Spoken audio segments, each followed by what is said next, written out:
Buenas tardes a todas y a todos los presentes. Les queremos pedir que por favor puedan silenciar sus micrófonos para poder empezar este primer ciclo de webinar organizado por la carrera de Educación Parvularia Intercultural en el marco del proyecto de Educación Intercultural con los Pueblos Originarios.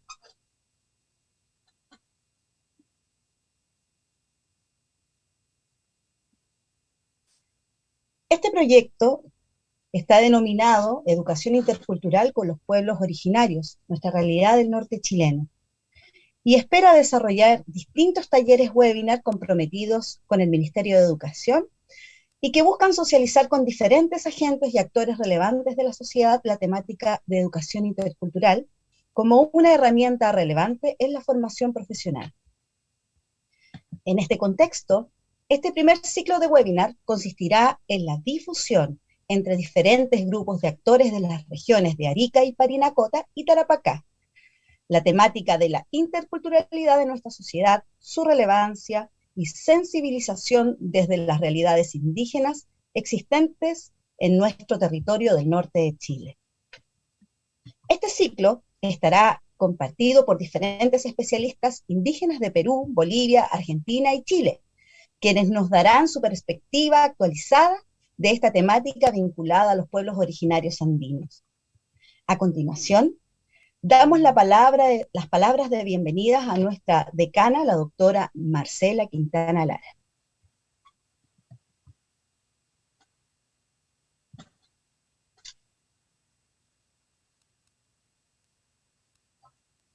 Doctora, ¿está silenciada?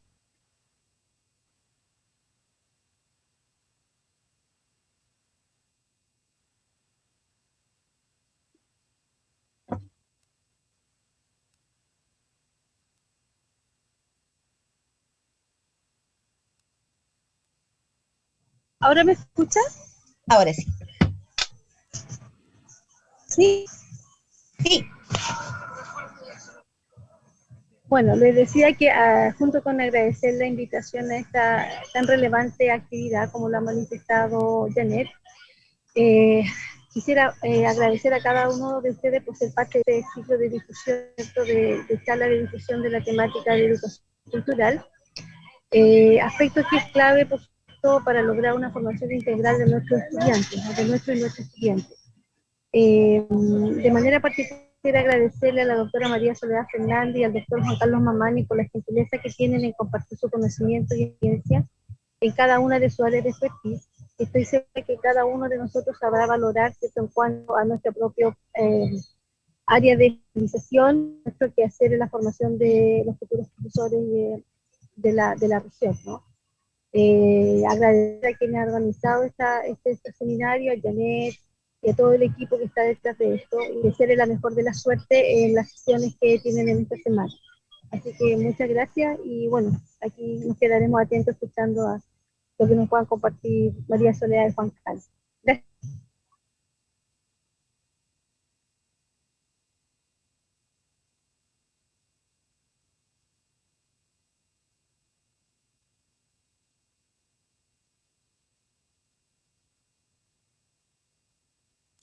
Está silenciada, Janet.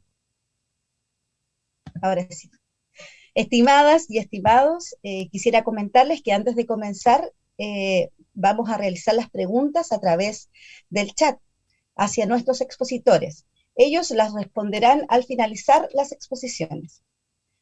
Ahora quiero dar la bienvenida a la doctora María Soledad Fernández. Es doctora en antropología de la Universidad de Tarapacá y de la Universidad Católica del Norte, licenciada en arqueología de la Universidad Mayor de San Andrés.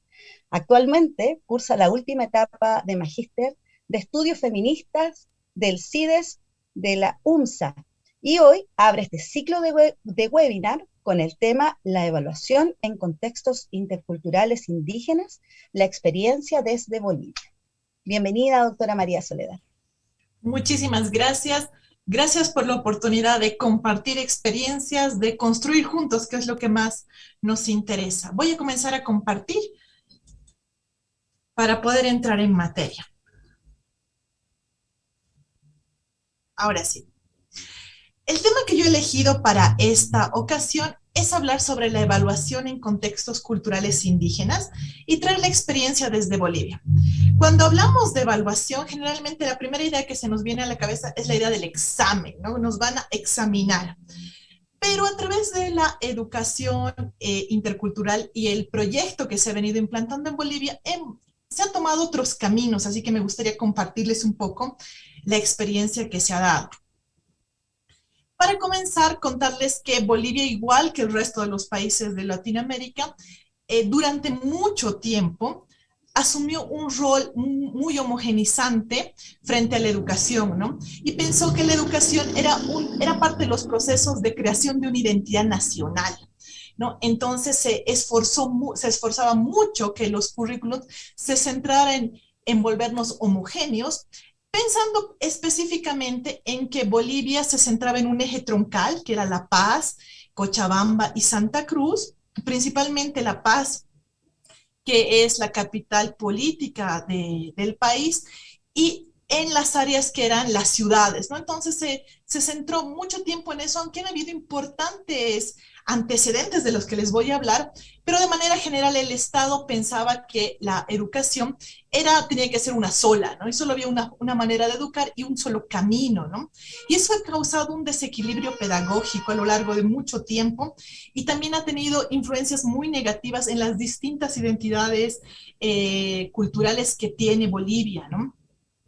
Pero se ha comenzado un proceso de tratar de subvertir esta situación y este proceso ha comenzado ya en los años 90, ¿no?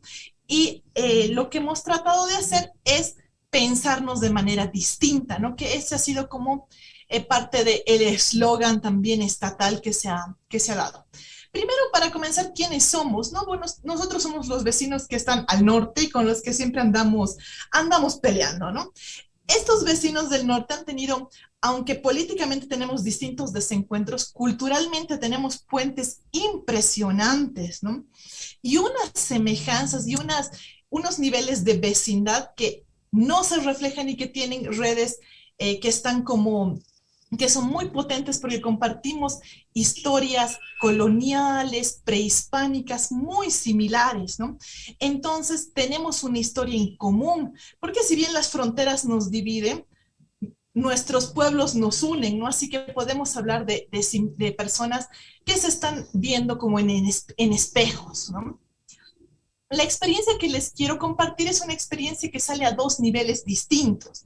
Primero, el nivel estatal, y después el nivel comunitario, que en la forma en la que se ha construido el país los últimos 16 años ha tratado de separar estos niveles.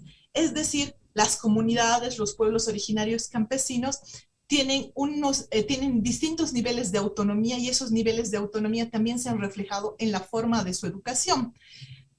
Ahora, en Bolivia tenemos 36 naciones. Cada una de sus naciones reconocida con un idioma propio, con usos, costumbres. A algunas de las naciones se les ha reconocido un sistema jurídico propio y en 12 de las naciones que contamos tienen un currículum que es regionalizado. ¿Eso qué quiere decir? Tenemos un currículo base plurinacional, es decir, una currícula que va de norte a sur y de este a oeste, pero también tenemos currículos regionalizados. 12 de nuestras naciones tienen currículos específicos que parten precisamente de la experiencia y las vivencias culturales, ¿no? Estos espacios han creado pues un ensamble bien interesante al momento de hablar de educación intercultural, ¿no? Sobre todo pensando que regionalmente somos muy diversos. Ustedes nos conocen principalmente como el área andina, ¿no? Pero Bolivia es principalmente amazónica, ¿no? Toda la parte que ustedes ven en verde son los pueblos amazónicos. Así que en el área que está en café, que son nuestros pueblos Aymara, Quechua, Uruchipayas, son los menos. El grueso de nuestras naciones originarias campesinas son las naciones que tienen que ver con el área amazónica. Nuestra población estudiantil es una población relativamente grande. Desgraciadamente, desde la pandemia no hemos podido tener actualización de números de estudiantes, por lo menos no de acceso público.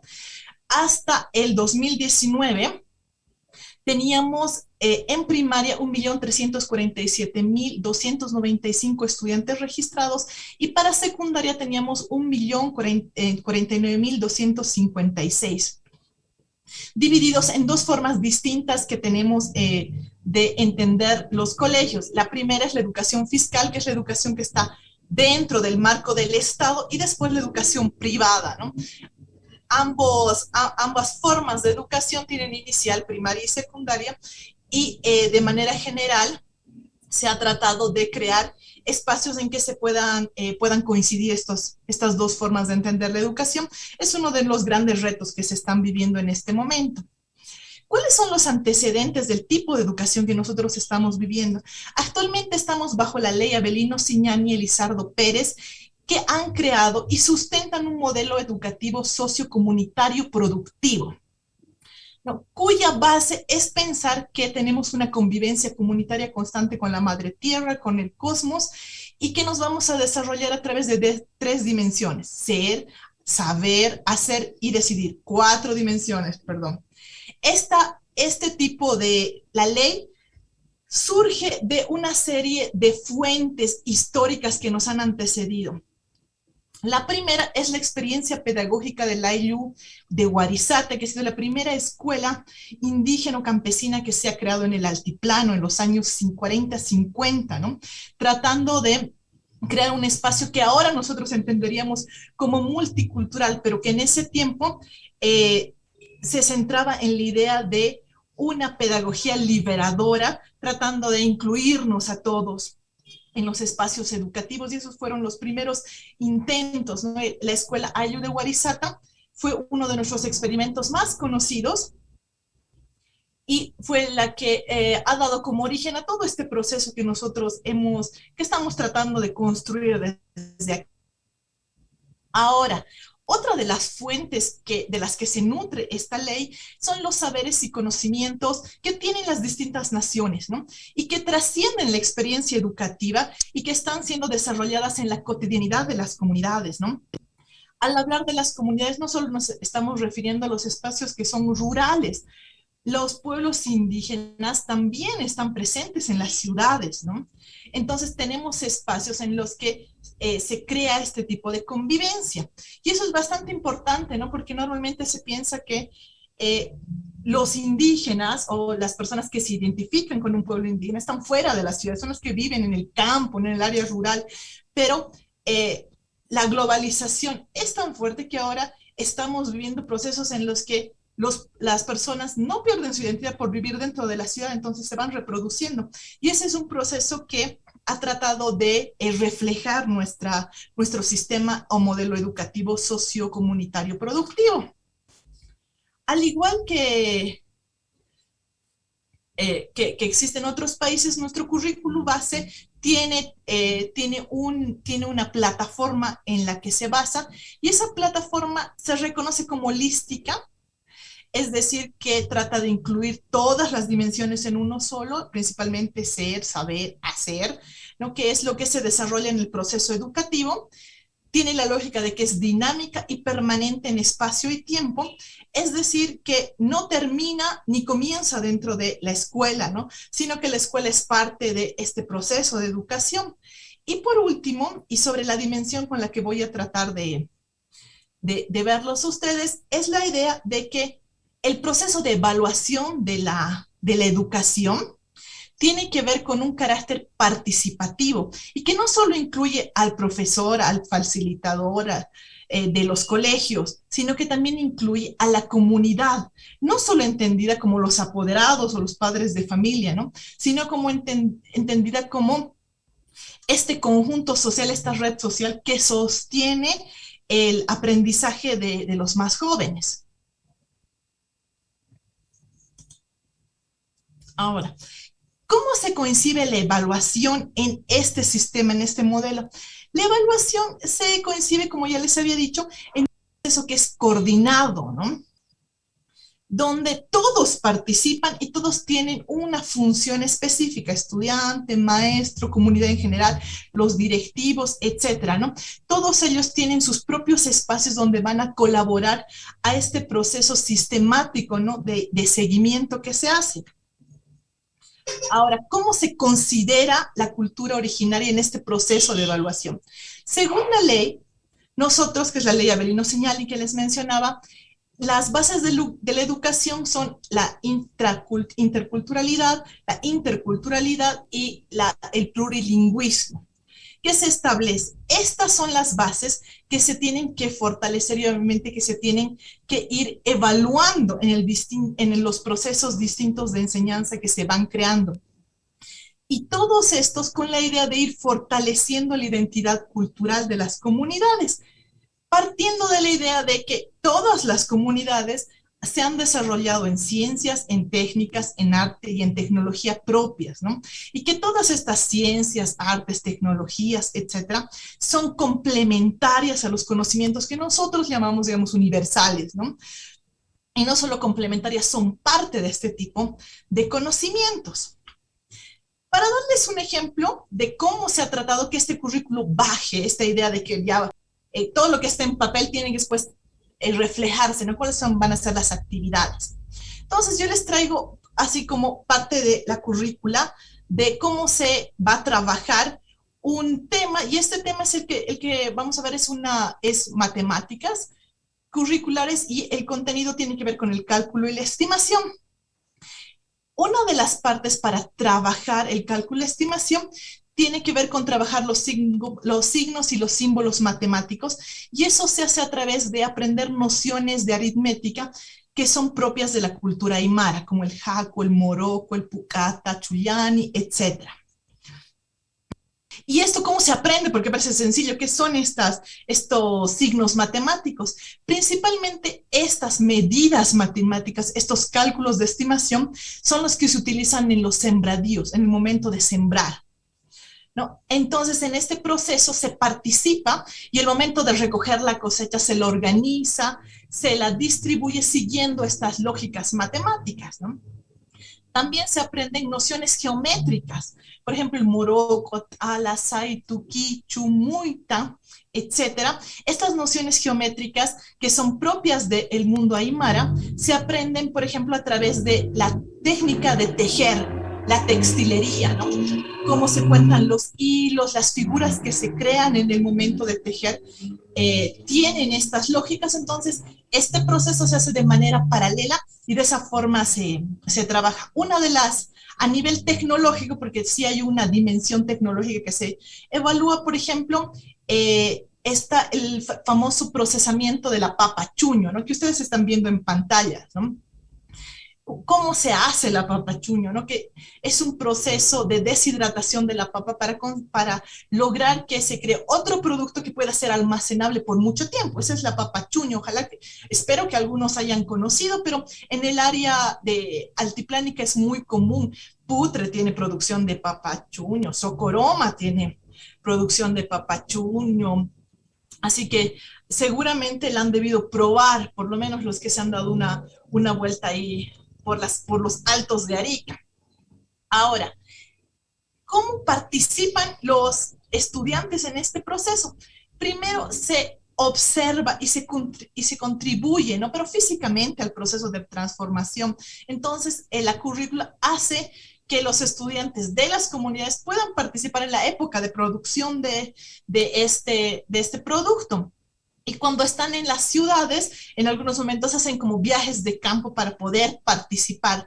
Se analiza y se describe todo este proceso de transformación, se reflexiona sobre la importancia, se aprende sobre la tecnología que tiene que ver desde cómo se elige la semilla, o sea, la papa que se va a convertir en chuño, los procesos de desecación, etcétera, etcétera. Entonces, se crean exposiciones con dibujos, textos con mensajes, que estén reflejando todo este proceso que han vivido.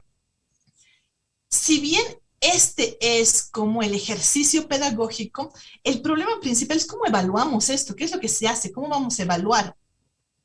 Y es aquí que lo que se interesa evaluar es a través de la utilización de recursos explicativos, ¿no? Como los que les habíamos mostrado. Y en esta parte lo que les interesa es la tercera columna de esta diapositiva, la evaluación comunitaria. El sistema de evaluación de Bolivia mantiene estos dos tipos de evaluación que son comunes, la autoevaluación y la heteroevaluación. La primera es la que hace el estudiante, ¿no? De cómo ha sido su labor, y la heteroevaluación es la que se hace ya con los profesores, los facilitadores de aula, etcétera, ¿no?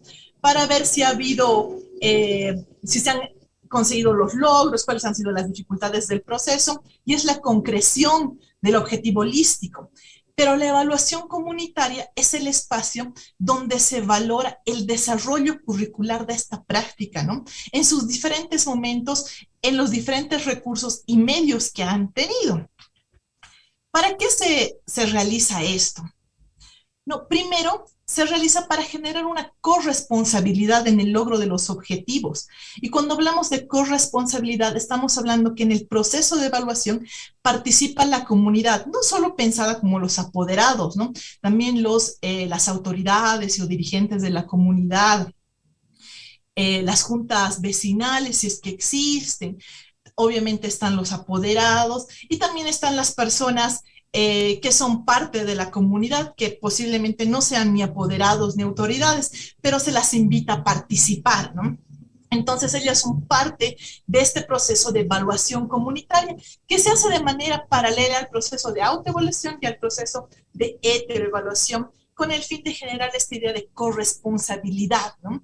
¿Cómo vamos a hacer que estos logros curriculares que queremos tener también sean responsabilidad de toda la comunidad, ¿no? Que este proceso de la elaboración, por ejemplo, de la papachuño, no sea solo un proceso que hayan vivido los estudiantes con los profesores, ¿no? Sino que sea parte de la vida comunitaria que se está dando en ese momento. Al igual que los otros dos tipos de evaluación, la autoevaluación, la heteroevaluación, la evaluación comunitaria también tiene una herramienta de evaluación. ¿Cómo nos vamos a evaluar? Y en este caso se han creado las actas de compromiso comunitario. Es decir, la evaluación comunitaria se realiza en reuniones, asambleas, ¿no? Que se convocan de manera formal para este objetivo, donde se registran los aspectos más relevantes de la evaluación que vamos a ser registrados, ¿no? Y que son asumidos tanto con la presencia de los profesores como de los estudiantes, los apoderados, etcétera, ¿no? Y lo que se hace es ver cuáles han sido los resultados de las actividades que les interesa evaluar dentro de este tipo de sistema, ¿no? Ahora, los logros han sido importantes, pero también ha habido dificultades, ¿no? Las dificultades que han sido recurrentes en algunos casos, porque el proceso de implementación de la educación intercultural es un proceso que se construye día a día, ¿no? Y también es un proceso de prueba y error, ¿no? Así que hay cosas que se pueden rescatar y cosas de las que tenemos que aprender, ¿no? En primer lugar, las acciones educativas de los estudiantes, de los maestros, de los padres de familia, fueron socializadas y reflexionadas en los distintos procesos sociocomunitarios y productivos de la comunidad.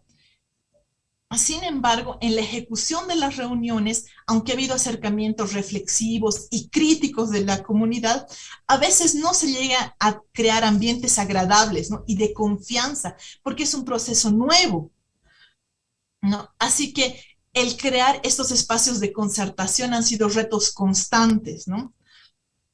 Y en algunos casos son exitosos, en otros casos son problemáticos, ¿no? Pero ha ayudado a fortalecer los compromisos de los distintos actores que son parte del proceso. ¿Qué desafíos quedan como pendientes de esta situación? Principalmente son el hecho de que como resultado de la evaluación comunitaria hay una serie de acuerdos y compromisos que se crean en esta acta de compromiso. En esta acta de compromiso los padres, las madres de familia, los apoderados, se comprometen a cumplir ciertas acciones. A veces solo queda en acta y no se pueden realizar, ¿no? Entonces es un desafío pendiente encontrar los mecanismos de que exista continuidad del proceso. a veces la evaluación comunitaria es considerada parte es un punto más de una serie de actividades que tiene que realizar la comunidad. Entonces, al ser parte, o sea, como de la agenda, del orden del día de lo que se va a tratar, muchas veces pierde la importancia que debería tener y pasa prácticamente desapercibida. Entonces, todavía se está construyendo la manera de hacer que sea específicamente una actividad, digamos, separada de los órdenes del día de las distintas comunidades. Pero eso también tiene sus procesos de negociación, tiene sus procesos de construcción, ¿no? Son procesos que todavía se están viviendo.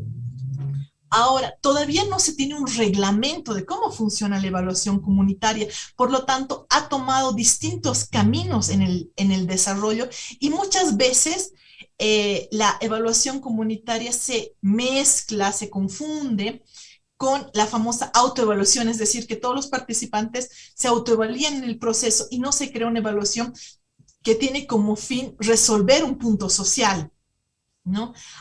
Estos son procesos que tienen que ver con la forma en la que el proceso mismo de la construcción de la educación intercultural se está realizando, ¿no? Y obviamente se espera que se puedan ir superando, ¿no? Pero aunque todavía hay desafíos pendientes, tiene muchas oportunidades, ¿no? Porque ha estrechado lazos dentro de las comunidades y ha hecho partícipes obligatorios a toda la comunidad dentro del proceso. Y estos partícipes, en el caso del currículo regionalizado Aymara, se funden y prácticamente confunden con una serie de valores propios de la comunidad que tienen que ver con la complementariedad, el AINI, la reciprocidad. Entonces son procesos que la comunidad construye y fortalece. En este caso se han podido como instalar de manera más tranquila y pacífica en estos espacios, ¿no? Pero como les digo, son procesos en los que se están construyendo. Como lo que me interesa dejar en claro en esta exposición y en este compartir experiencias con ustedes es el hecho de que es posible que algunos de los errores, de las limitantes que nosotros estamos viendo en nuestro proceso puedan ser superados en los distintos procesos que ustedes comiencen a vivir, ¿no? Y aprender y compartir de estas experiencias es el paso, ¿no? De podernos construir y de mirarnos diferente, ¿no? De construir un paradigma, porque la educación intercultural es otra forma de sentir y habitar el mundo, ¿no? De conocernos como distintos, más allá de las lógicas a las que estamos acostumbrados, ¿no? Es mirar de manera diferente, ¿no? Entonces, construir esta mirada diferente tiene sus tiempos y tiene sus procesos, ¿no?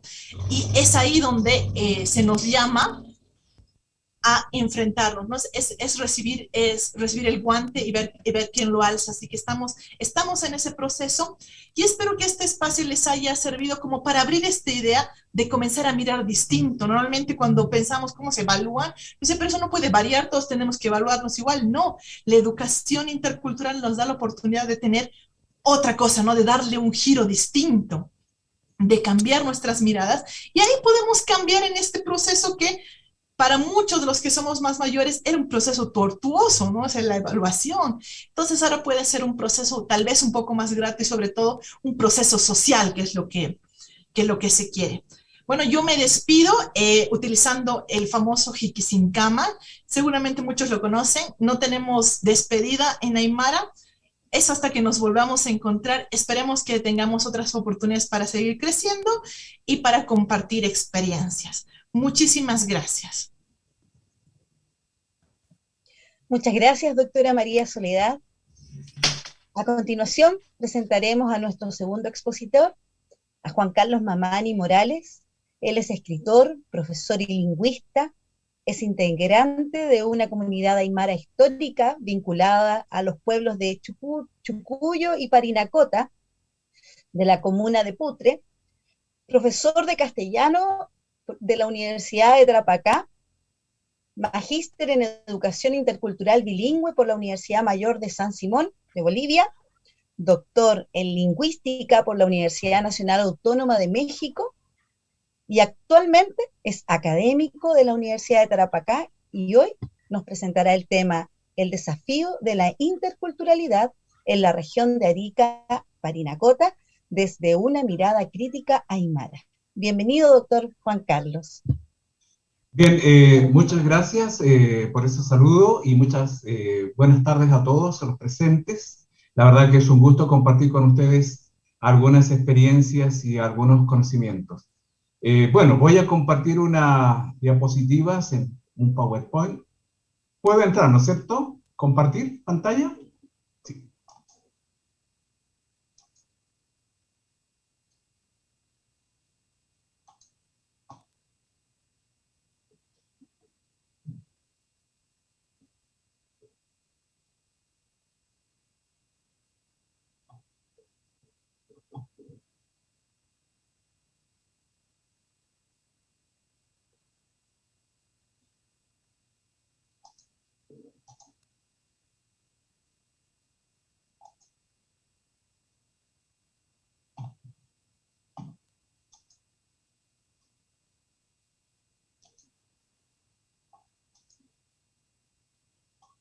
Se alcanza a ver bien, ¿no?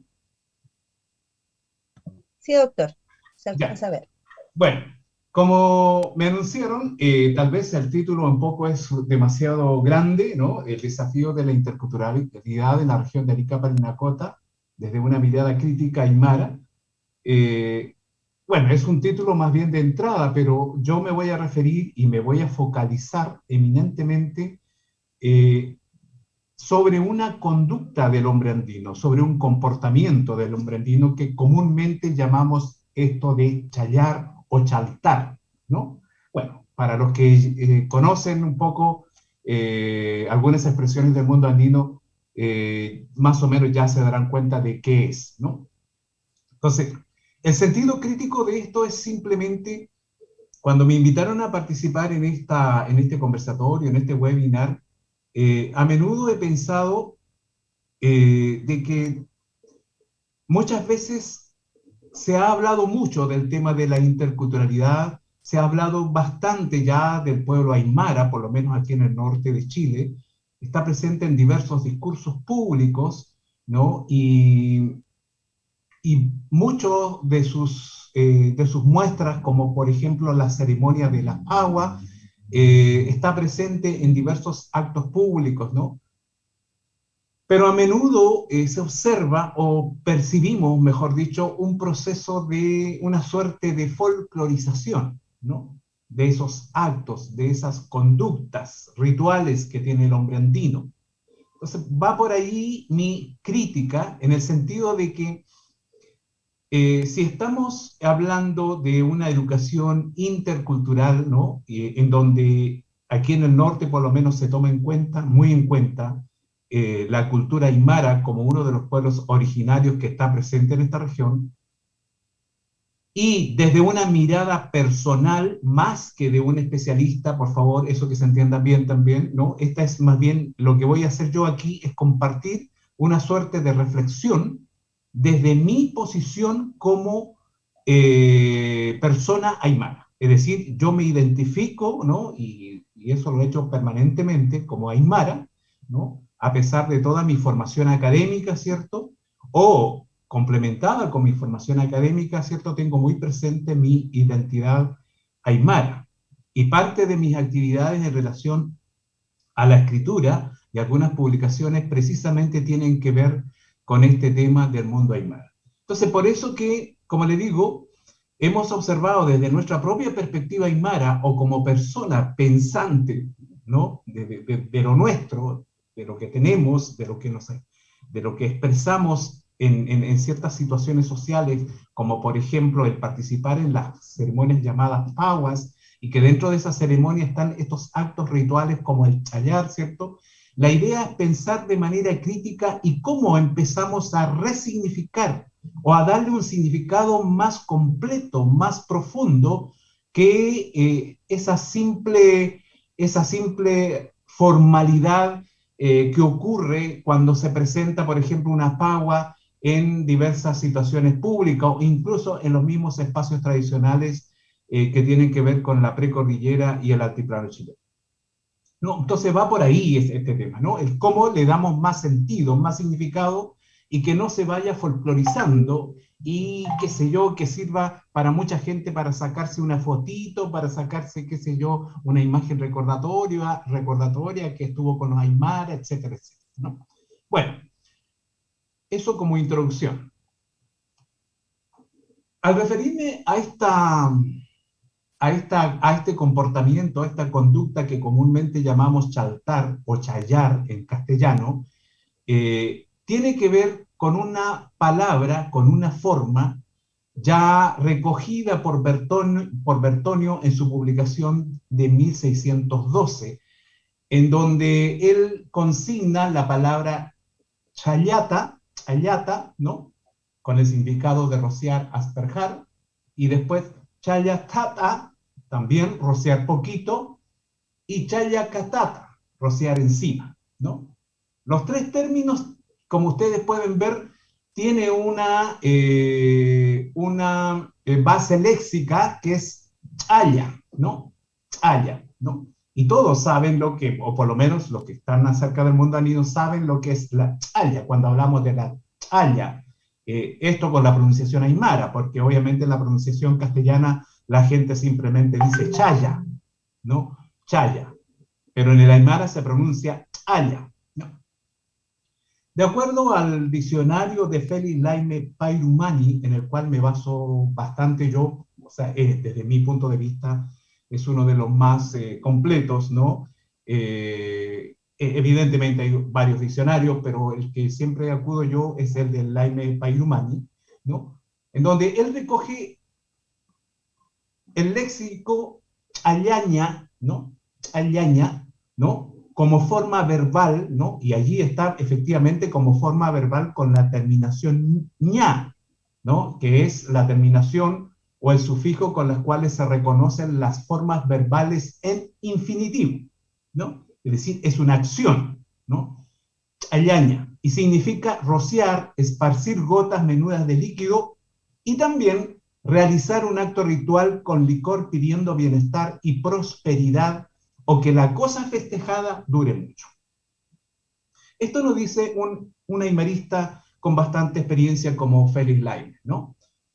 También recogí por ahí otro diccionario que tenía de un amigo, de un hermano peruano, ¿no? De apellido Cayo, que tiene por ahí un diccionario, que alude precisamente también a esa forma, a ese léxico de challaña, con más o menos con el mismo significado, ¿no? Solamente que Cayo agrega aquí que esa palabra, esa forma challaña, tiene otros términos que pueden funcionar como sinónimos, ¿no? Está chachtuña o chachlanucaña, ¿no? Chachlanucaña, eso es, ¿no?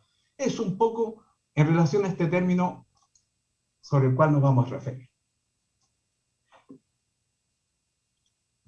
Este comportamiento, esta acción de chayar o chaltar, como lo decimos en castellano, en el uso común y corriente, ¿cierto? Es una conducta ritual, en el sentido que es una conducta que se repite y que es parte, que siempre va a estar presente en general en todas las pauas o ceremonias, ¿cierto? Que ocurren en ciertos eventos sociales y públicos dentro de la sociedad andina, ¿no? Como lo muestra ahí la imagen que ocurrió en el pueblo de Caquena, aquí en la provincia de Parinacota, hace bastante tiempo, ¿no? Perdón, y en esa, como ustedes pueden ver, en esa ceremonia, digo ceremonia porque implica varios actos rituales, ¿no? Y dentro de ellos está la ayaña, ¿no? Esto de hacer caer parte del líquido, ¿cierto?, a la tierra, o entregar a la tierra ciertos licores, ¿no?, especiales, ¿no?, que están allí presentes como dádivas u ofrendas para la Pachamama o para las entes tutelares. Pero otro gesto ritual es el de, por ejemplo, recoger la coca y dejarla caer en las cuatro esquinas, por el lado derecho, etcétera, hacer sahumerios con distintas hierbas, con la cuba, la copala, qué sé yo, etcétera, ¿no? Por eso digo, y dentro de todo este ceremonial que implica una serie de comportamientos rituales, ¿cierto? Está esto que vamos a hablar, el chaltar o el chayar, como ustedes pueden ver en esta imagen, en estas imágenes, algunas que he recogido del mismo internet, ¿no? Y me estoy refiriendo a esto, como aparece en esta imagen de esta mujer donde está vaciando una botella, si no me equivoco allí, cierto, parte del licor a la tierra, o cuando están aquí chayando el vehículo, ¿no? O el vehículo, o una casa, un espacio que se va a inaugurar, etcétera, como aparecen las imágenes de más abajo, ¿no?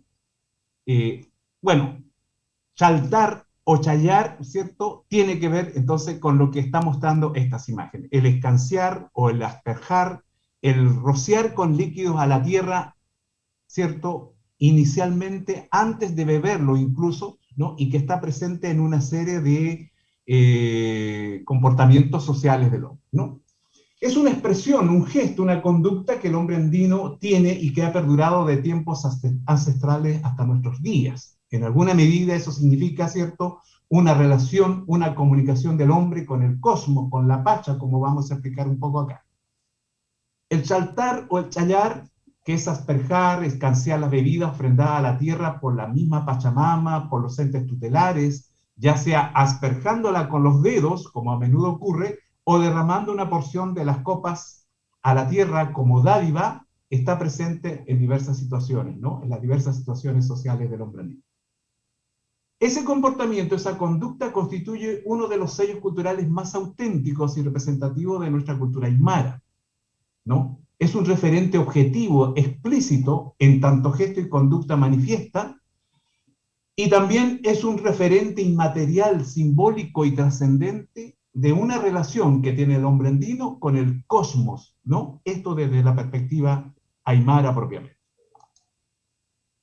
En cualquier pueblo del altiplano o en la ciudad, ¿no? Como ya sabemos, ¿no? Aquí en Chile, por lo menos aquí en la región de Arica, Parinacota, el 60 o si no el 70% de la población aymara está en la ciudad, en los espacios tradicionales altiplánicos y precordillerano, la verdad que está la menor cantidad de gente aymara, es decir, el 30 o si no el 20%, ¿no? Entonces, aquí en la ciudad o en el pueblo, ¿cierto? Este gesto está ligado a las ceremonias colectivas y tradicionales, como lo hemos dicho, ¿no? Y su realización por cualquiera de los motivos, ¿no? Es un gesto identificatorio y representativo de nuestra presencia como individuos pertenecientes a un grupo sociocultural diferenciado del resto, ¿no? Es decir, ese gesto de por sí solo nos reconoce, ¿no? Nos integra al grupo aymara, pero al mismo tiempo nos diferencia de los otros grupos, ¿no? A menudo cuando nos encontramos en una situación social y están presentes, quiero decir, personas que no son del grupo aymara, se sorprenden porque entre las personas andinos, cuando estamos sirviéndonos la bebida y estamos reunidos allí por algún motivo especial, por alguna razón social especial, ¿cierto? Generalmente se brinda, ¿no? Se toman bebidas, qué sé yo, gaseosas o licores, pero el hombre andino generalmente, antes de beber, ¿cierto? Antes de ingerir la bebida, ¿cierto? Primero escancia o derrama a la tierra parte de eso que se va a servir, ¿no? Entonces, con ese gesto, con esa conducta, nosotros nos reconocemos, nos identificamos y nos integramos como parte de una sociedad particular, que es la andina aymara, por lo menos aquí en la región del norte. Por otra parte, eso nos diferencia y nos distingue del resto, de las demás gente con las cuales convivimos, y nos distingue con una cosmovisión particular, ¿no? Y ese es el punto que quiero, digamos, compartir un poco en relación a lo que estamos hablando.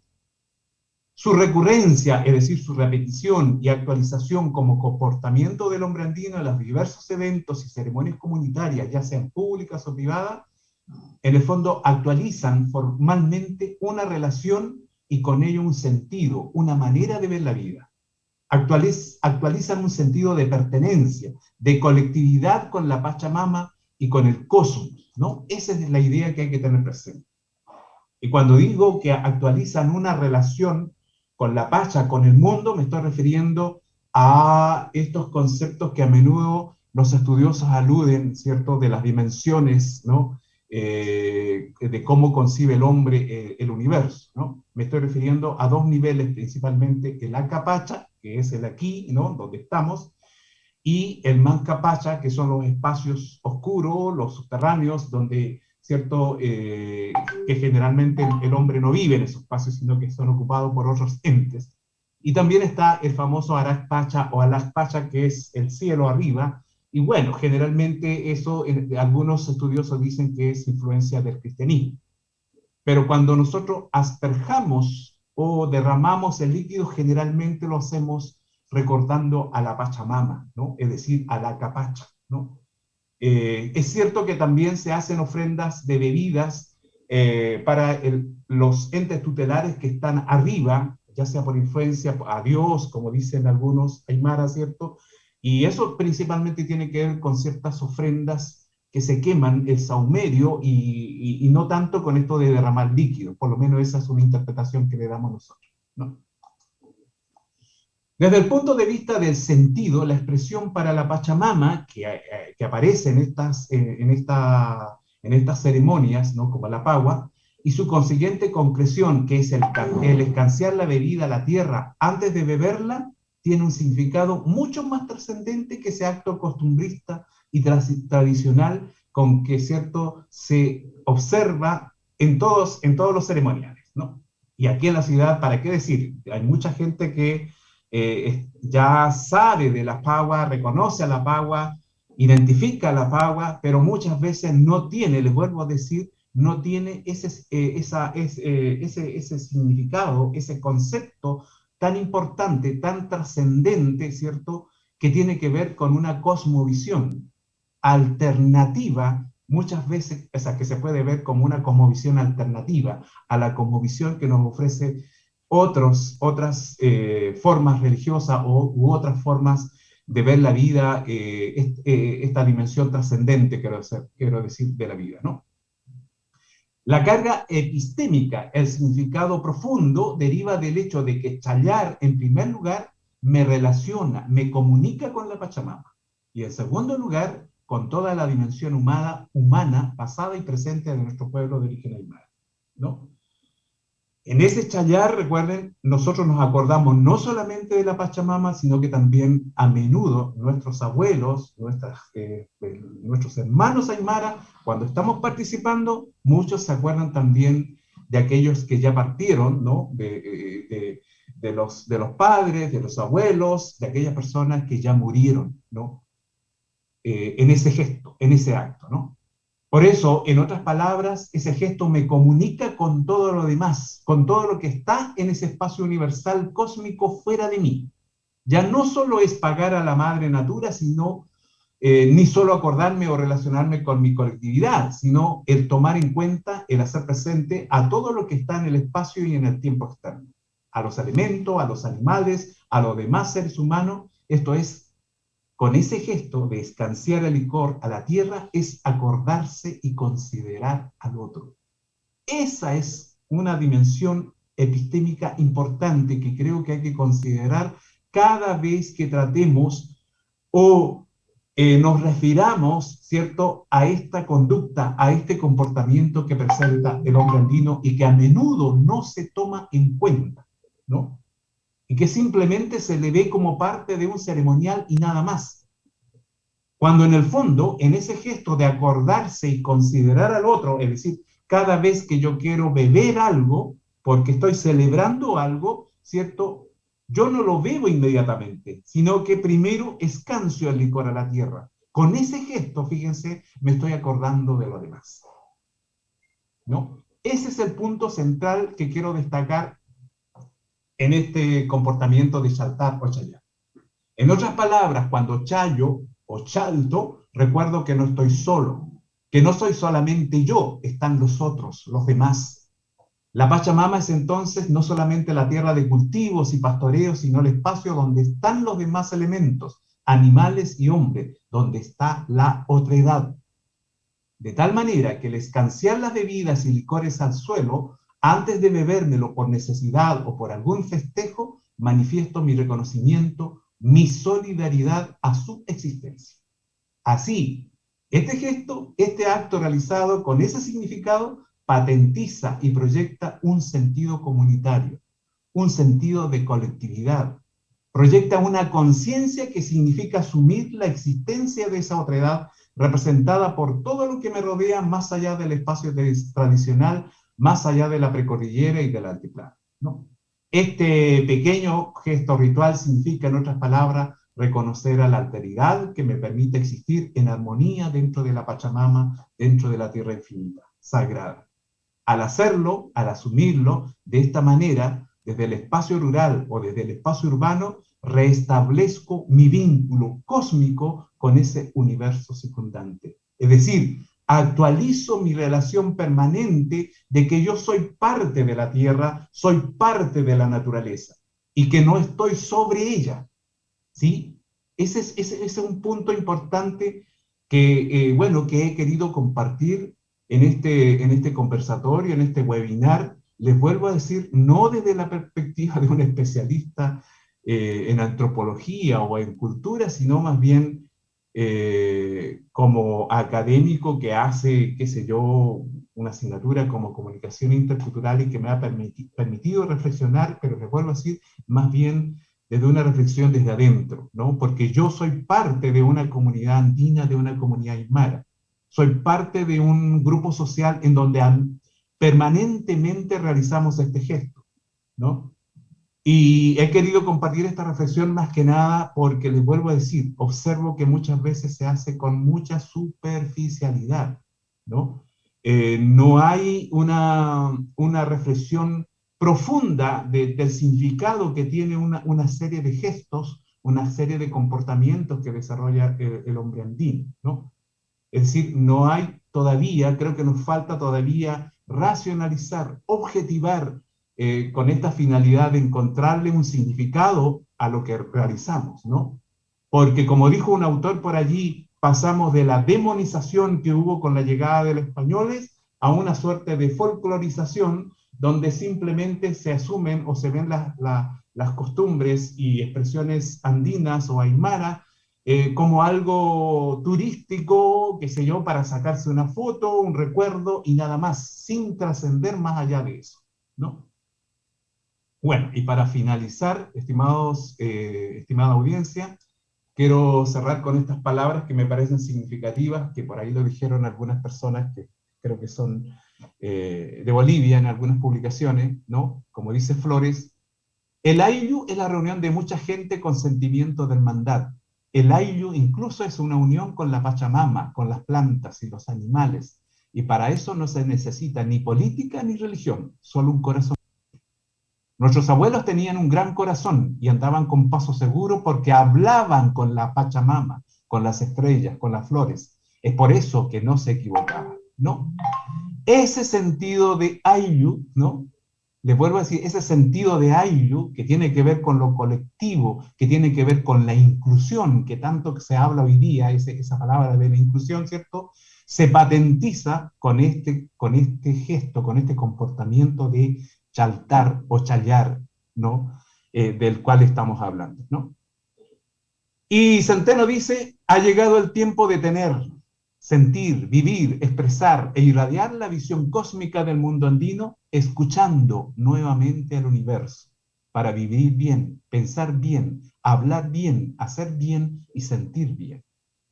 Estimada audiencia, quiero terminar con esto, invitándolos un poco, les vuelvo a decir, a reflexionar un poquito más desde adentro, parte de estos gestos, estos comportamientos, estos valores que están muchas veces inmersos en nuestra vida y muchas veces, ¿cierto?, no le damos la significación y la valoración que realmente corresponde. Bueno, espero haber aportado con esto a este conversatorio, a esta reflexión sobre el tema de la educación intercultural. Muchas gracias.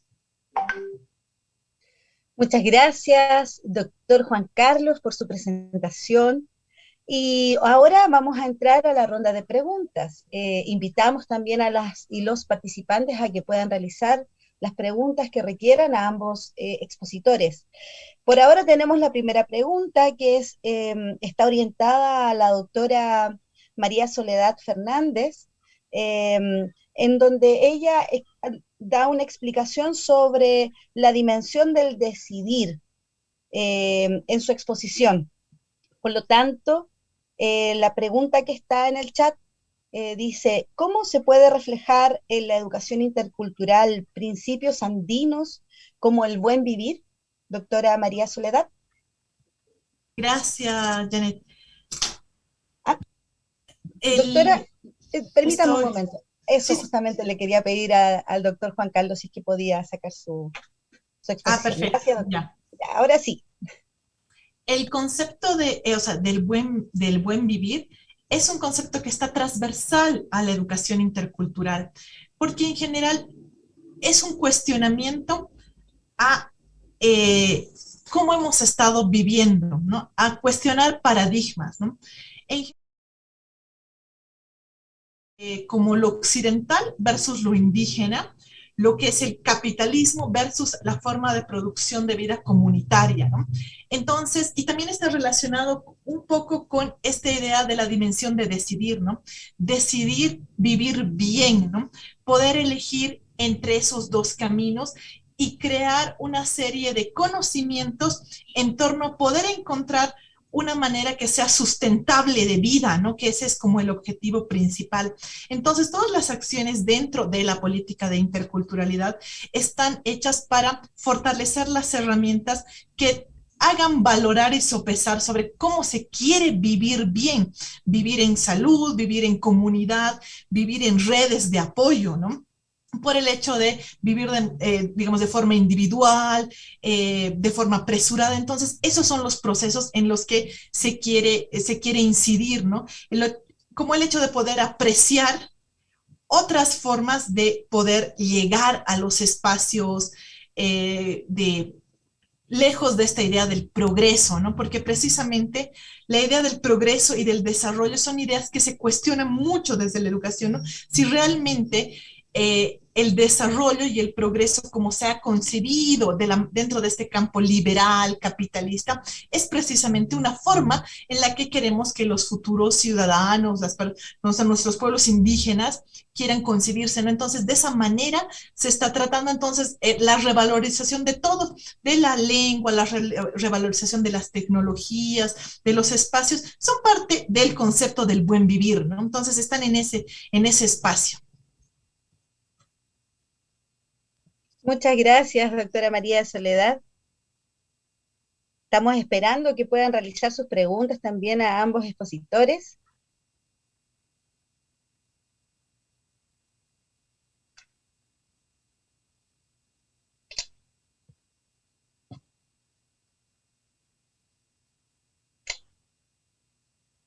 Para el doctor Juan Carlos, preguntarles cómo se pueden resignificar aspectos culturales como el acto de chayar o cómo se puede escapar de la folclorización de la cultura aymara.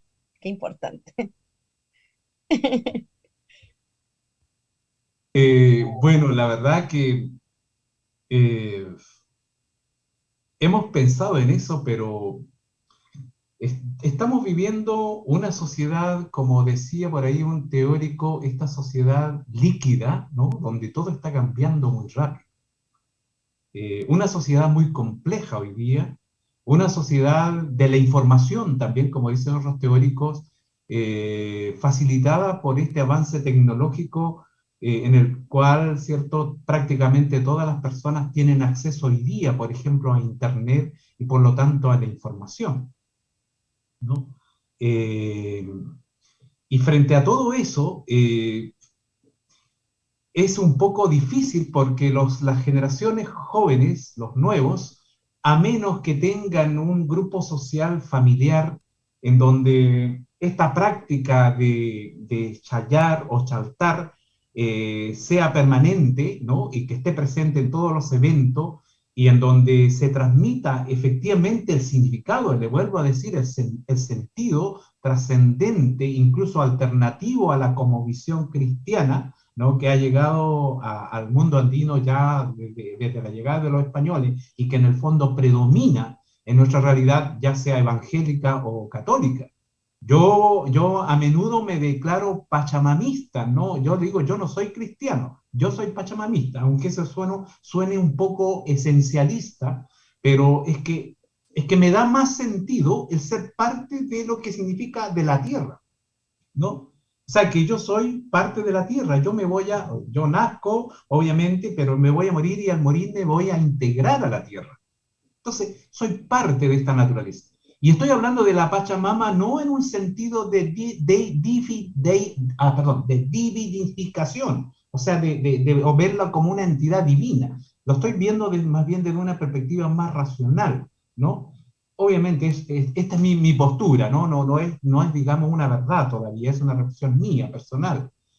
Como le digo, lo estoy viendo desde un punto de vista objetivo y racional, ¿no? Tiene más sentido para mí que la esperanza que tiene el mundo cristiano de un paraíso y no sé qué cosas más, ¿no? Y además, la misma cosmovisión cristiana, que por ahí lo ha dicho Van Kessel o Hans Vandenberg, ¿no?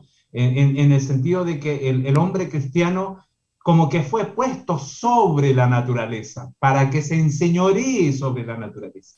¿Me entiende? Y es ahí donde está mi crítica fundamental, por eso le digo que cuando hago este gesto, yo recuerdo que soy parte de esta naturaleza llamada Pachamama. Yo voy a regresar a la tierra.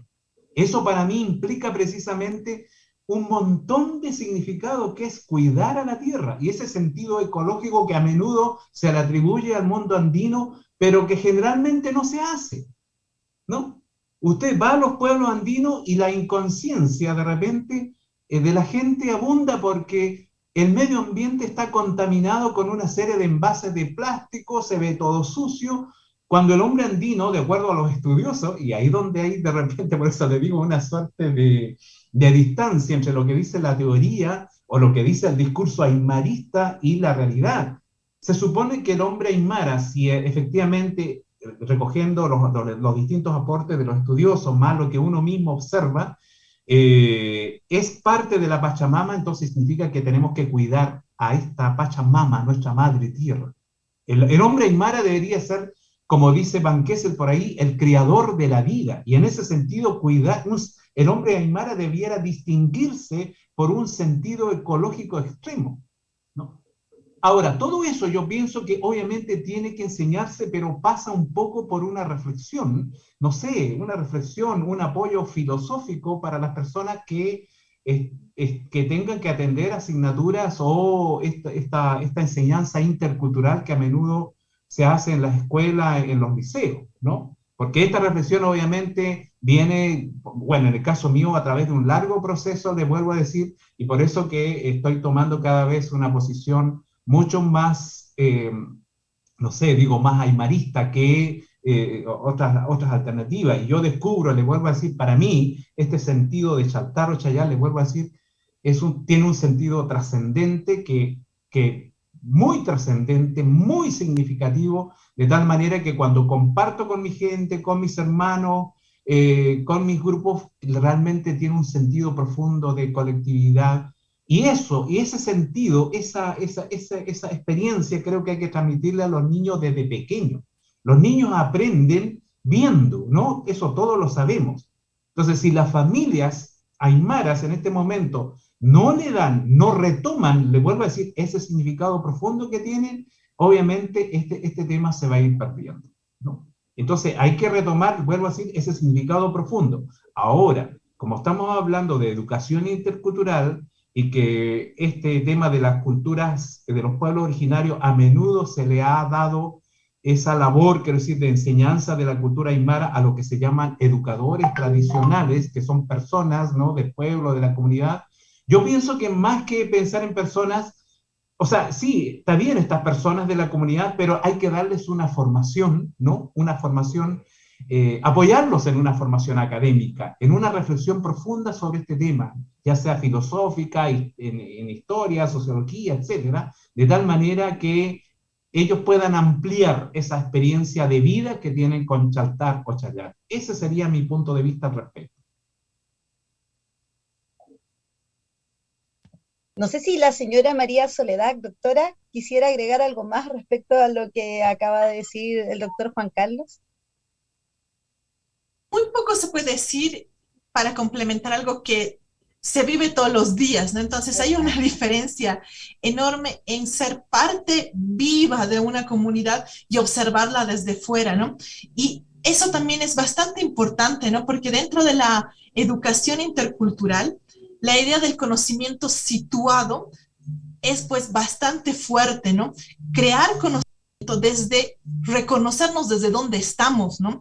Y sabernos que creamos conocimiento desde la comunidad, desde la universidad, desde los espacios que ocupamos y que tiene el mismo nivel, digamos, ontológico, ¿no? Es tan importante como el que se puede crear en una academia, ¿no? Porque tributa a esta concepción de el suma camaña, ¿no? El vivir bien. Entonces, eso es bastante importante, ¿no? Esta idea de horizontalidad y de construir juntos desde donde estamos, ¿no? Y ese donde estamos es igualmente importante y valioso que cualquier lugar de lo que nuestros compañeros, nuestros hermanos dentro de este proceso de caminar en la vida están, ¿no? Así que interesante escuchar, ¿no? Estamos caminando constantemente. Yo creo que el mundo aymara se caracteriza a estos sariris, ¿no? De ir y venir. Entonces, es bien importante que nos hemos encontrado en esta esquina y ahí hemos crecido un poco. Eh, Agradezco a ambos expositores hoy día. Acaba de llegar una mención más que todo. Dice que de acuerdo con el acto de Chaltar, que se folclorizó al punto que las autoridades lo mal usan, eh, es una consecuencia, ¿cierto? El mucho jayaya, decir salud, dice también eh, causando un poco de alcoholismo, ¿cierto? Minando los pueblos y otros lugares del hábitat aymara. Eh, Eso es lo que plantea uno de los asistentes a este también webinar. No sé si quiere dar su respuesta, doctor Juan Carlos, frente a lo que acaban de decir. Bueno, una cosa es el que lo relacione, digamos, de repente con cierto grado de alcoholismo, pero yo más bien rechazo eso porque quizás en algún momento por ahí, no, siempre está la tendencia eso, ¿no? De que el hombre andino como que se da demasiado a las bebidas alcohólicas en ciertas ocasiones. Pero no es el punto. Yo le vuelvo a decir a este gesto de chayar, que es parte de la formalidad de esta ceremonia de la fagua, está incluido allí. Y bueno, lo que quiero, ¿cierto?, con esto es que se vuelva o se piense de manera más profunda, mejor dicho, en el significado de ese acto, de ese gesto, ¿no? Y que no tiene nada que ver con el alcoholismo, finalmente, ¿no? Porque el que bebe mucho, o las personas que beben mucho, cuando están bebiendo, por lo menos lo que se observa, no están a cada rato asperjando a la tierra, ¿no? No va por ahí, ¿no? Este acto de asperjar o chayar a la tierra, les vuelvo a decir, está siempre al inicio de cualquier evento, al inicio, ¿no? No está ni cuando ya se desarrolló el evento, ni al final, ¿no? Donde se puede observar de repente algún nivel, qué sé yo, de que la gente se emborrache o se cure, qué sé yo, ¿no? Está al comienzo, donde la persona está consciente, ¿no? Entonces, cuando se comienza un evento social, ya sea público o privado, ¿cierto? Es ahí donde aparece este acto de chayar, de brindar, ¿no? Es cierto que se ha folclorizado hoy día porque, les vuelvo a decir, la folclorización tiene que ver, les vuelvo a decir, con esa realización un tanto ahí, incluso con las ropas típicas, qué sé yo, más, pero sin darle el real significado, así, sin llevarlo a la vida cotidiana permanente de cada uno de nosotros. Ese es el punto, ¿no? Y llevarlo a la vida permanente de cada uno de nosotros, pero con el significado que realmente se puede, con el significado que se puede desprender de este gesto, ¿no? Eso nomás. Gracias. Muchas gracias a los dos expositores, doctora María Soledad, doctor Juan Carlos Mamani. Agradecemos su presencia, agradecemos también la presencia de todos nuestras asistentes y nuestros asistentes a este primer ciclo de difusión de educación intercultural con los pueblos originarios, nuestra realidad del norte chileno. Comentarles además que nuestra casa de estudios se encuentra trabajando en el proyecto de creación de la carrera de técnico a nivel superior en asistente en educación intercultural, que está dirigido principalmente a educadores tradicionales, educadores de lengua y cultura indígena, y a la población juvenil indígena y no indígena. Esta propuesta nace como necesidad de generar una alternativa de carrera que cubra una profesionalización en el ámbito pedagógico a los educadores tradicionales y una alternativa viable de ingreso mediante la modalidad de técnico a nivel superior para una futura prosecución de estudios vinculante a la educación parvular intercultural, que es nuestra carrera, ¿cierto? O también a la pedagogía en general. Entonces, es una excelente alternativa para seguir desarrollando la educación intercultural en el Norte Grande. Les damos la más cariñosa agradecimiento a cada uno de los expositores y a todos los que estuvieron en este primer webinar, y nos despedimos con mucho cariño. Hiki sin cama. Hiki sin cama, muchas gracias a ustedes. Hiki sin cama, gracias. Hasta otra ocasión. Chao, chao. Chao, chao.